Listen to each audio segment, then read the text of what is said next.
20 minutos para el mediodía en toda la República Argentina y ya está aquí con nosotros Carlos Tomada, ex ministro de Trabajo, ex embajador en México, amigo también personal, lo aclaro porque me parece que corresponde. Nos conocemos hace cuánto, Carlos, hace 15 años más de por lo lo que menos. suponemos. Sí. Bueno, Éramos tan jóvenes. éramos tan jóvenes. Antes de sumergirnos un poco en esa historia, porque me interesa mucho lo que fue tu experiencia cuando llegaste al Ministerio de Trabajo en una situación incluso más compleja que esta quizás, pero vayamos de lo más cercano a lo más lejano. Vos viviste 4 años afuera del país, fuiste embajador en México. ¿Qué te encontraste en la Argentina cuando volviste? ¿Cómo encontraste el país cuando Me volviste? podrías haber preguntado algo de México, me da más tiempo para tomar aire. ¿Qué me encontré? A ver, vamos por parte. Hoy por hoy, medios de comunicación mediante la distancia existe, es un valor real que te hace ver las cosas como si fuera con un velo transparente, ¿no? Más amortiguado, todas las tensiones. Pero tenés información igual todo el tiempo. Así que volví relativamente preparado, pero me encontré con una Argentina muy intensa, muy violenta, con un gobierno que no solamente por las medidas que estaba tomando, que sabíamos que iban a ocurrir, pero también los modos, las formas, como si la grieta la quisiera superar mediante la eliminación del otro, no mediante la búsqueda de ciertos consensos que no sé si podrían existir en el gobierno. Y en términos de la realidad económica... Bueno, yo llegué y cambió medio abruptamente, ¿no? Inclusive mis cálculos personales cambiaron abruptamente, una devaluación brutal y sabíamos que iba a haber devaluación, pero no de esto. Todo se sabía de alguna manera, pero no en esa dimensión, una piedra libre para los precios que viene a confirmar lo que muchas veces se ha dicho, ¿no? El tema que la Argentina tiene un nivel de concentración en la lista de precios, para decirlo así, en 10 sectores, ¿no? Y eso me parece que desató un piedra libre, ¿no? Eso, por ejemplo, en México no pasa, No. que el sector alimentario, el sector sanitario esté tan concentrado. No está, a pesar de que hay grandes grupos económicos. Sí, claro, no es una economía virtuosa. No. Hay una buena concentración, pero hay más, me parece que hay más competencia, pero también hay más Estado. Más federalismo. Más federalismo, sí, es cierto, verdadero. Menos dependencia del gobierno nacional, aunque por supuesto también claro, incide, qué sé yo. Y eso hace como un escenario más heterogéneo en materia de precios. Hay 3 cadenas, 3 retailers que manejan el 82% del consumo. De la venta al público. De la venta al público, pero compiten de verdad entre ellas. Bien. O sea que hay una competencia de productos al interior de la cadena y entre las cadenas, ¿no? Entonces, ¿Y cuál es la fórmula, por lo menos desde tu percepción, por la cual López Obrador, en un contexto sumamente complejo y en un mundo en el cual las sociedades parecen virar hacia la derecha o dejar de lado experimentos más progresistas, logra tener el nivel de popularidad tan grande que está teniendo? a ver, uno primero que es el que lo lleva al poder, una oposición absolutamente desgastada, arruinada, desprestigiada, el histórico PRI, y nada menos, digamos, que gobernó durante 70 años México sin dudarlo, digamos, casi exagerando un poco, casi un partido único. Y el PAN, que hizo 2 intentos y también fracasó muy estruendosamente. Entonces, todo era un gran fracaso. Y ahí emerge Morena, así se llama el movimiento de López Obrador, que viene del PRI, PRD, digamos, es una deriva por izquierda. Y entonces, primero, una oposición absolutamente fragmentada. Y después un gobierno donde el presidente marca la agenda todas las mañanas con sus mañaneras, pero de verdad la marca. Todo gira alrededor el debate del día, de la semana y del mes, de lo que hace o no hace López Obrador. Mantiene la iniciativa absolutamente, y una popularidad que bueno, tiene elecciones el 2 de junio del 62%. Y entonces, todo indica que su sucesora, que es la actual intendenta del DF, Sheinbaum, va a ser la ganadora, ¿no? 2 correcciones en público que una vergüenza. No es la jefa de gobierno ahora porque a partir del momento que es candidata tiene que renunciar. Y segundo, no se dice más DF porque ellos hicieron el mismo proceso que nosotros de autonomía. CDMX. Es verdad. Te pido mil disculpas por la imprecisión. Una broma. Pero sí, le va a ir muy bien. Parece que le va a ir muy bien. Es una novedad, ¿no? Y no porque sea mujer. En un momento el gran debate en México era, pero ¿podrá que sea en México presidente mujer? Bueno, por lo pronto hay 9 gobernadoras mujeres en superestados. Y la que está segunda en las encuestas también, Yotil Gálvez, es mujer. No les quedó más remedio, diría yo, para no darle esa ventaja, porque se había convertido en ventaja que fuera mujer, pusieron a una mujer también, que es una suerte de mini Milei, digamos, en el sentido de que ella es medio de afuera, aunque pertenece al PAN, y es escandalosa, básicamente, y eso le ha dado cierta popularidad. Se paró un día delante del Palacio Nacional a hacer un escándalo, bueno. Pero, y termino con esto, lo de Claudia Sheinbaum es una novedad, no por ser mujer, sino porque, por empezar, va a ser la primera presidenta de México que no viene del PRI. Ella viene de la izquierda universitaria, digamos. Es una académica, pero una académica en serio, que se toma año sabático en medio de una campaña electoral, por ejemplo, y para terminar sus tesis y sus trabajos, hasta hace poco. Y es judía, digamos, o sea, tiene toda una serie de componentes que la hacen como muy particular y que le presten mucha atención.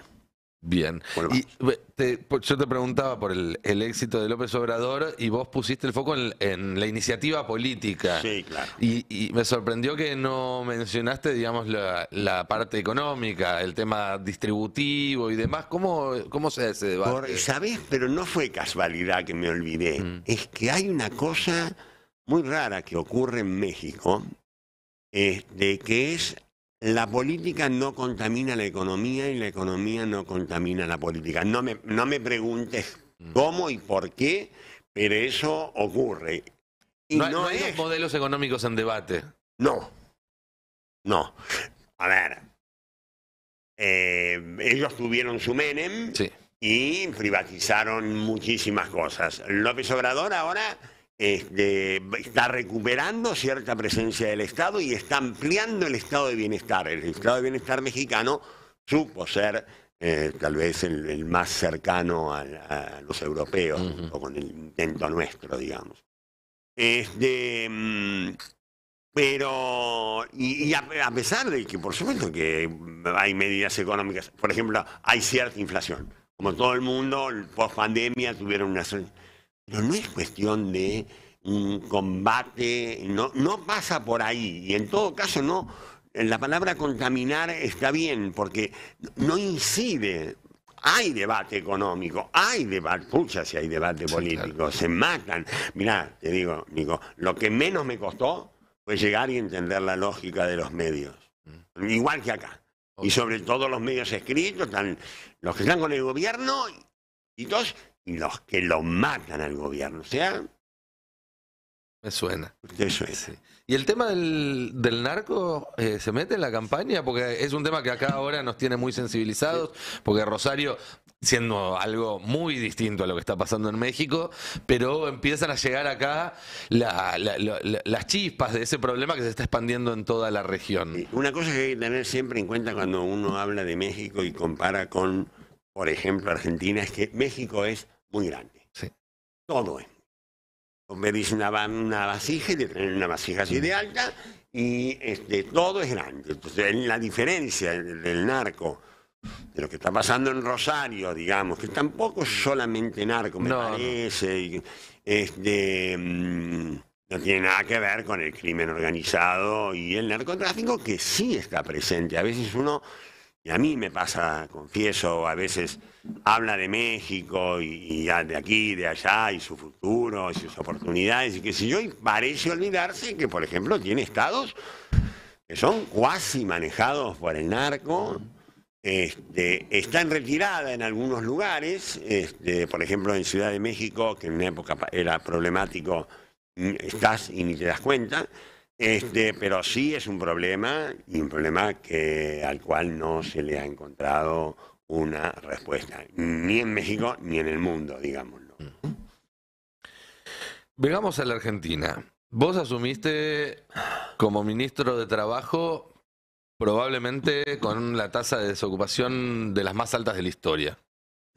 Y lo dejaste con una tasa realmente muy, muy baja después de un proceso de 12 años. Hoy en día los problemas económicos argentinos son muy distintos que los que había en 2002 y en 2003, porque hoy no hay tanta desocupación.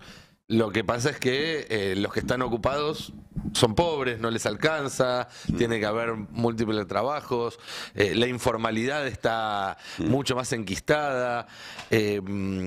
Pero contanos un poco de tu experiencia en ese momento, de qué es lo que te encontraste y de por dónde se empieza, porque muchas veces pareciera que los argentinos tenemos problemas tan profundos que nos dejamos avasallar por esos problemas y no entendemos que se solucionan de a un pasito por vez, ¿no es cierto? Bueno, eso lo tenía muy claro Néstor, ¿no? La anécdota que he contado 1000 veces, que a los 3 días de haber asumido me llamó y me dijo, yo lo único que te pido es que todos los días hagas una cosita, por pequeña, mediana, grande, lo que sea, para que nuestro pueblo viva mejor. Y mientras íbamos caminando hacia la puerta y me pone la mano en el hombro, me dice, y si haces eso todos los días, pero todos los días, vas a ver que nos vamos a dar vuelta dentro de 2 o 3 años, vamos a mirar para atrás y nos vamos a encontrar con una Argentina más parecida a la que soñamos. Y así que me hizo acordar mucho, Nico, sí. Era todos los días. Pero a ver, ¿dónde es absolutamente cierto lo tuyo de que el problema que tiene el mundo del trabajo hoy en la Argentina es distinto del que había en aquel momento? Una aclaración de paso, es del decimonónico intento y berreta intento de reforma laboral, no resuelve ninguno de los problemas que tiene el mercado de trabajo, en todo caso los agrava. Dicho esto, vuelvo al pasado. Mirá, es muy distinto cuando vos considerás que el trabajo tiene que ser un eje central de tu política, a que si lo considerás una variable absolutamente dependiente de decisiones de la macro. Un costo. Primero y fundamental. Segundo, una cosa es algo que no se declaró, digamos, pero que se hizo, que es para Néstor y para Cristina, el equilibrio macroeconómico incluía al trabajo. Digamos, las posturas clásicas, acá si yo era Alfredo de nuevo, digamos, diría, bueno, eso es una novedad frente a la cuestión macroeconómica, que son la fiscal, la monetaria, ¿no? Digamos, esos son los equilibrios macroeconómicos. Bueno, para el gobierno de Néstor y Cristina, el empleo era otro de la política de ingresos, para decirlo mejor. Empleo y salarios era algo que también tenía que estar en equilibrio con el resto. Y eso es una forma de entrarle al problema de una manera muy distinta. Así entramos. Eso también acompañado por otra idea, que es que se suele decir que los países ricos son los que tienen buena seguridad social, buena protección social. En realidad es al revés. Los países son ricos porque tienen una demanda agregada, asegurada, a partir de la protección social y de la seguridad social, que les permite desarrollar otras políticas. Para traducirlo, permitime el atrevimiento, si la gente tiene plata en el bolsillo, la economía funciona y el país es rico. Si la gente no tiene plata en el bolsillo, tarde o temprano la economía se agota. Pero no, hay una intermediación en ese proceso que es el consumo, ¿no? La forma, claro, ¿no? sí. El consumo genera más producción genera más empleo y más salario genera más consumo, y ese es el círculo virtuoso de la economía real, de la real. Ahora, cuando en el medio entran los Messi de las finanzas, el tema ya se complica, sí, claro, porque hay otra mirada, otras urgencias. Una de las características del capitalismo financiero es todo rápido y mañana y ganancias rápidas, y eso, bueno, rompe los equilibrios. Y eso para nosotros, por eso, esto de los países ricos y la seguridad social. Nosotros construimos, o empezamos a construir, siempre lo digo con mucho cuidado y humildad porque no pudimos resolverlo definitivamente, una idea de protección social que con la asignación universal por hijo y con en una punta y por el otro lado las moratorias que nos permitía ir incluyendo a gente que no había podido acceder a una jubilación, bueno, una cobertura muy grande, una protección, un nivel, un porcentaje de inclusión que está medido y que fue realmente sorprendente. Lo hemos perdido. Y vos hablabas ahí de logros parciales, y me imagino que una de las deudas o de una de las cuestiones que no se terminaron de resolver es el tema de la informalidad laboral, que le pone un piso a la desigualdad. Yo, por supuesto que sí. Lo único que, déjame decirlo de esta manera. Sí. El trabajo no registrado, vamos a tomar los 40 años de democracia, creció. Más rápido, más lento, creció. Hasta el 2003, hacia fines del 2003, empezó a bajar. Llegó, toma el número que quieras, de cualquier observatorio para no entrar en esas discusiones, 28, 30% de trabajo no registrado. Y empieza el gobierno de Macri. A partir del gobierno de Macri, subió. Es decir, yo me llevé como deuda no haber bajado lo suficiente la informalidad. Me hubiera gustado, pero hasta el último día, como decía Cristina, hasta el último día nosotros estuvimos trabajando. En 2015, a comienzos del 2015, dictamos una ley que introducía nuevos instrumentos para combatir el trabajo no registrado. Para nosotros era una pelea porque tenía que ver con la seguridad social, porque tenía que ver con la inclusión y porque nosotros creemos en un solo tipo de trabajo, con derechos. Y a eso iba. En los últimos años surgió un debate donde algunos sectores dentro del peronismo, más vinculado con las organizaciones sociales y demás, a partir del concepto de economía popular, sostienen que la Argentina no va a volver nunca a ser un país que pueda darle un salario formal a todos los trabajadores, y que entonces hay que buscar mecanismos de, en todo caso, contención para ese sector, pero no para reincorporarlos a la economía formal. ¿Cómo ves vos ese análisis y en todo caso, cómo te parás en ese debate? Me he cambiado, he aprendido, o no sé qué, pero en algún momento yo no creía que existiera como sector, creía que era una cuestión más transitoria, producto por ahí de nuestras carencias, digamos, de no haber llegado hasta a ese lugar. Poco a poco me he dado cuenta que hay una razón Yo conservo el pleno empleo como utopía personal. Para mí, la Argentina puede ser un país de pleno empleo. Es real que hay un sector que hunde sus raíces en los sectores más humildes y que ha sabido, como dicen ellos, crearse su propio trabajo. Pero creo que hay que hacer varias cosas con eso. Yo acepto la existencia de la economía formal, bueno, no tengo por qué aceptarlo o no, digamos, pero existe.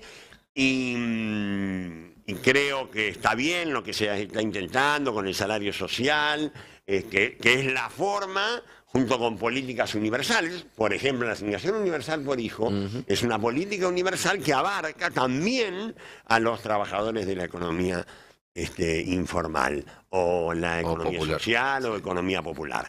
Ahora, también es cierto que hay que atacar algunas cosas más de fondo. Yo y algunos que saben más que yo sobre este tema, Alejandro Roy, por ejemplo,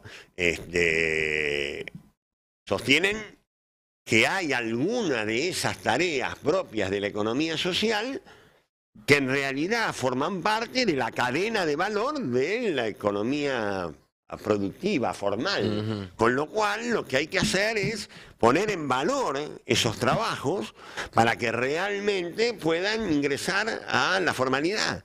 Voy a poner el ejemplo más histórico en todo caso. Los cartoneros. Sí. Los cartoneros son el primer eslabón de la fabricación de papel. Mi padre tenía una empresa que fabricaba papel y uno de los insumos que metían adentro de la pasta para hacer los papeles eran los cartones. Entonces, separarlos y mandarlos forma parte de la cadena. Bueno, eso debería estar retribuido y considerado y tratado y regulado como empleo formal. Y yo tengo para mí que uno de los motivos por los cuales se llegó al punto en que estamos ahora, a Milei básicamente, es que ni siquiera en los mejores momentos de los 40 años de democracia, los argentinos tuvimos la perspectiva de que se podía volver a tener esa sociedad sin pobres que había hasta la década del 70. Que siempre hubo, con más fuerza en algunos momentos, por supuesto con Néstor y con Cristina, y con muchísima menos fuerza en otros, pero una cuestión de gerenciar niveles aceptables de pobreza. ¿Coincidís con esa lectura o no? ¿Creés que se puede pensar en una Argentina que en vez de ver cómo hacen los pobres para no estar tan mal, vuelva a pensar en ser un país sin pobres? Sí. Sí, yo creo que sí. Yo creo que sí. Además, porque quiero decirte, hay una gran diferencia. A nosotros, y en el nosotros voy a incluir al gobierno de Alfonsín. Los indicadores sociales en retroceso, negativos, nos dolían, no nos gustan, los combatimos, los queremos resolver. No los ven como un insumo de una ecuación. Para los gobiernos, para la dictadura cívico-militar, para Cavallo Menem y para Macri, que son los tres intentos de hegemonía de la derecha, esos datos son imprescindibles y son motivo de celebración, como estamos viendo hoy, casi al punto de la indignación, que se celebre los despidos masivos en el sector público, por ejemplo. Entonces, son dos miradas del mundo diferentes y yo creo que para nosotros volver a niveles de datos como había antes de la década del 70 sigue siendo un objetivo. Sigue siendo un objetivo. Y alcanzable, se me ocurre a mí. ¿Alcanzable a través de qué mecanismo? Mirá, en la Argentina, la frase va a parecer de cliché, pero en la Argentina está todo por hacer. Y en serio que está todo por hacer. A mí no me digas que un buen plan de obra pública, un buen plan de viviendas, toda la sociedad como si fuera una cruzada construyendo viviendas de distinto nivel, actividad privada, actividad pública, cooperativas, las obras estratégicas en materia de logística que la Argentina necesita cada vez más para insertarse en el mundo, eso podés construir una sociedad más justa. Habrá una interfase, probablemente. Sí, claro. Está ahora durando demasiado tiempo, pero y en esa interfase podés tener mayor espacio de la economía popular, o podés tener planes organizados desde el Estado, para generar empleo que sea por lo menos útil, con derechos.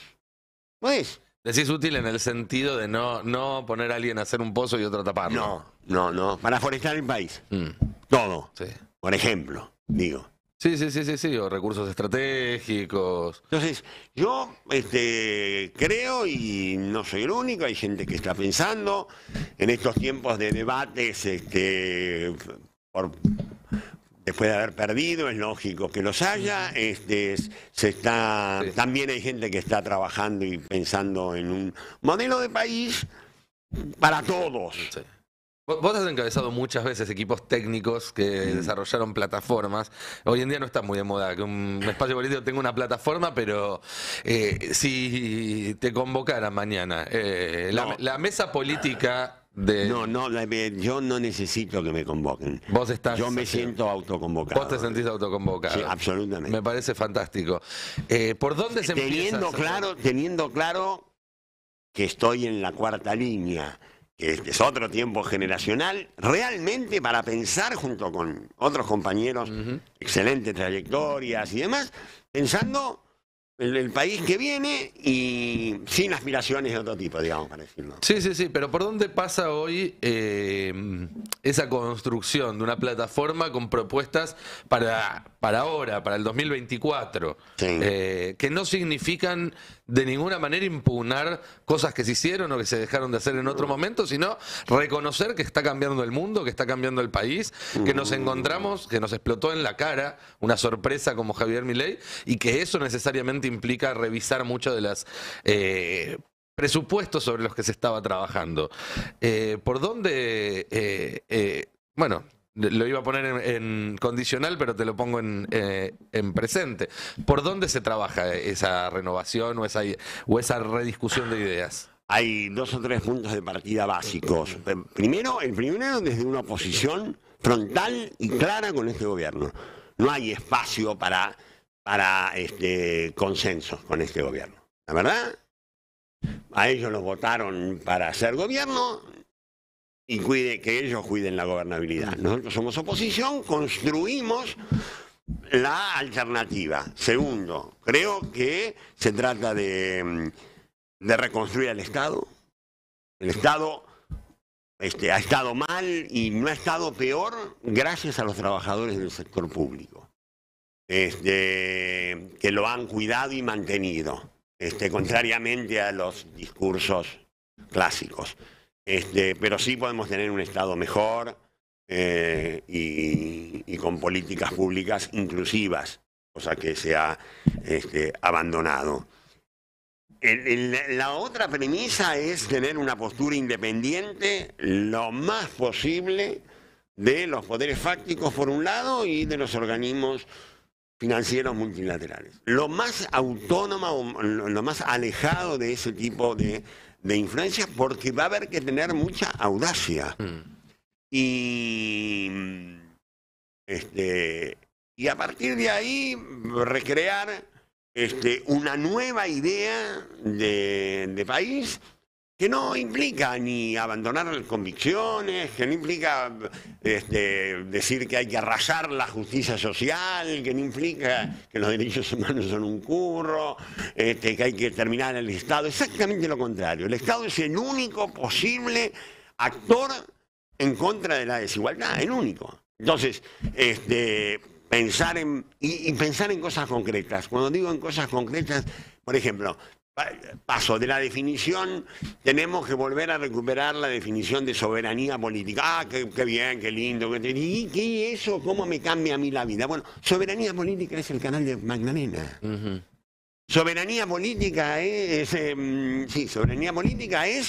terminar una vez por todas el trasandino para salir por el otro lado, por el Pacífico, que la economía viene así, que no tenemos que dar toda la vuelta. Digo, esas ese tipo de cosas, que hay muchas para hacer, y para pensarlas, acompañadas, ojo, también acompañadas con comprender el fenómeno de las nuevas tecnologías que viene a caballo del tema del trabajo, pero eso no quiere decir ni que ha llegado el fin del trabajo, no, hay que pensar nuevas regulaciones, no hay que tener miedo, hay que pensar en esto que se dice tanto de que los jóvenes quieren ser más libres y más autónomos. Es probablemente un dato de la realidad. Bueno, habrá que ver cómo eso se puede dar más soberanía en el manejo de los horarios, pero ¿a quién? Al empleado, no al empleador. En fin, pensar desde los viejos principios nuevas formas de entrarle a los que son un escenario nuevo, que va a ser para la Argentina, cualquiera sea ya, con lo que ya ha pasado en la Argentina en estos 120 días, ya estamos frente a un escenario muy preocupante y que va a haber que encarar con nuevas respuestas, distintas a las que dimos hasta ahora, y con audacia. Y con audacia y con inteligencia, ¿no? La inteligencia la descuento porque conozco a la gente. Sacándome, digamos, hay que trabajar. Hay que trabajar. Carlos, te hago una última, porque ya tenemos que ir redondeando, aunque me quedaría charlando un rato largo más y otro día, en todo caso, la seguimos, pero vos mencionabas recién esto del fin del trabajo, ¿no? Y aparecen en las nuevas tecnologías, en la inteligencia artificial y demás. Obviamente, lo que muchos consideran una nueva revolución industrial del mismo nivel o más grande que las anteriores, que va a reconvertir, en todo caso, el trabajo. ¿Cómo se prepara uno para algo así desde un lugar periférico como el que tiene Argentina, nos guste o no, en el mundo? Mirá, lo primero que hay que tener en claro es que, a partir de lo que vos acabás de decir, es que el tema del trabajo es un tema del debate político. No es un tema de abogados laboralistas solamente, de abogados laboralistas, mucho menos de economistas, sociólogos. No.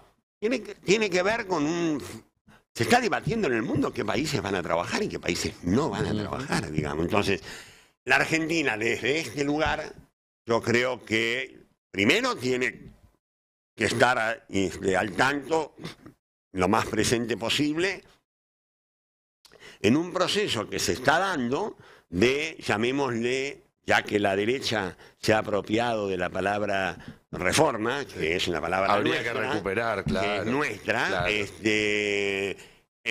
Contrarreformas, ¿no? Digamos, procesos, alguien los llama de reformas inclusivas. Progresivas. Y está pasando en España, está pasando. Bueno, sin ir más lejos, Colombia. acá hace 6 meses estábamos discutiendo la reducción de la jornada laboral. Bueno, en medio de un país que tenía sus complicaciones. Bueno, entonces, reducción de la jornada laboral, autonomía, mayor autonomía para determinadas cosas, todo lo que tenga. Las nuevas tecnologías dan otras oportunidades también. Sí, claro. No está la dicotomía trabajo o tecnología. Al contrario, yo pienso que incluso nuevos fenómenos como el cambio climático también es un nicho de nuevos empleos. Todo lo que se habla de la economía del cuidado, con prestaciones y con derechos por parte de los que cuidan. En fin, todo eso es un volumen muy interesante y que ya está pasando. El tema del trabajo del futuro dejó de ser un tema del futuro.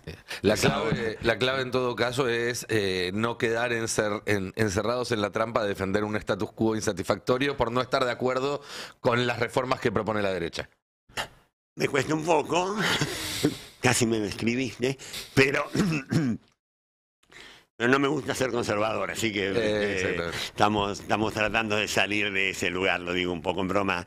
En algún tiempo A ver, yo creo que nuestro gobierno, de los 12 años, hizo eso, porque había que hacerlo. Hoy eso es viejo. Yo digo siempre, aquel gobierno fue el gobierno de recuperar, reinstalar, restablecer. Bueno, ahora, nuevo diseño, nuevo pensamiento sobre esos mismos principios, porque nada de eso tiene que ser sin derechos. Porque el tema de la tecnología depende de quién la controle. El manejo ideológico de las nuevas tecnologías lo tiene la derecha y lo utiliza como amenaza precisamente para hacer la flexibilidad, para todo eso que no consiguió por la otra vía. Entonces, nosotros sí, no con este gobierno no hay reforma posible. Está clarísimo. Clarísimo.